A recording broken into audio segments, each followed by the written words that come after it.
What the Savior's going to do?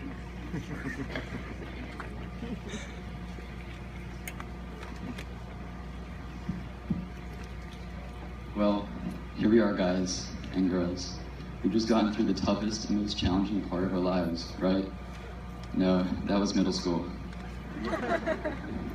I'm sure most of us are going to wake up tomorrow morning and ask ourselves, what now? How will I ever get anywhere on time without Miss Colvin?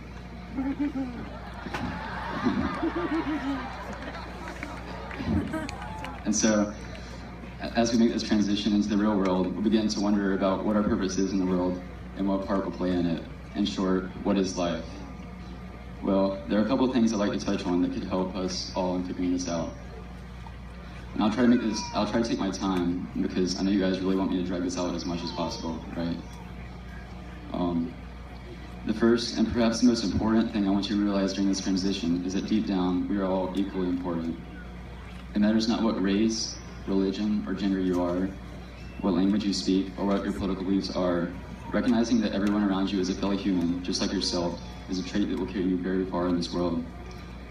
Arthur Schopenhauer, a German philosopher, asked in one of his essays how it is that a person can so forget himself and his own safety that he will put his life in jeopardy to save someone else from pain or suffering, as if that person's life in danger were his own. His answer to this question is that the person has realized that the two people are in fact parts of one being, a collective whole. And this truth he calls compassion. I can tell you that employing compassion and tolerance to those around you and to our planet trumps any form of violence. Wherever you end up after high school, after tonight, I want you to look around yourself every day and see the beauty even in your worst enemies, because you will find our world a much more peaceful and respectable place when you love your neighbors. A second lesson I want you to take with you tonight is that failure is not only okay, but that failure is something important we should never ever be afraid of. Now, I'm not saying that you should stop caring about everything and put all your work, like a speech for instance, off until the last minute. But what I am saying is that failure is something you can learn from, and that you should think of it as a necessity in life rather than an obstacle.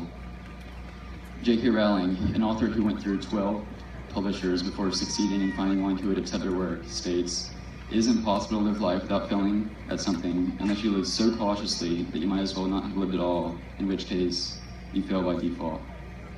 Now, try to imagine a world without Harry Potter. If she had not embraced failure as she did, we would never have spent countless hours waiting for a letter from Hogwarts. Don't worry, I haven't given up yet. But as we venture out into our separate lives, always remember that you must embrace failure in order to succeed in the path you choose to take. As Randall Monroe, the creator of the webcomic SKCD, says, take wrong turns, talk to strangers, open unmarked doors, and if you see a group of people in the field, go and find out what they're doing. Do things without always knowing how they'll turn out. And if you've ever had Apple Maps, you probably already know how that feels. But before you leave tonight, let me remind you that this is your night, and that it will only happen once in your entire life. With this in mind, I encourage you to turn off your phones and put away your social media on hold for a few hours so you can truly experience the moment with your friends and family as you celebrate this incredibly important accomplishment. Now, I want all of you to take a moment to look around while you listen to this quote that was written by Iranian author Azir Nafisi. You get a strange feeling when you're about to leave a place, like you'll not only miss the people you love, but you'll miss the person you are now at this time and place, because you'll never be this way ever again. Treasure this moment. I would like to thank every single parent, teacher, coach, counselor, administrator, and whoever else has set foot on our campus for going out of your way to help us succeed and make it here tonight. And I thank all of my fellow students, those sitting out there and those who couldn't be sitting out there, and those who are sitting out in the stands, for making high school a positive and memorable experience for all of us. And most of all, congratulations, you really deserve it. This accomplishment we are celebrating is in no way a small one, and you've all accomplished so much. And I'd like to end on one quote, and it's a really popular quote because a lot of people put it in the yearbook. Go Cavaliers. Thank you.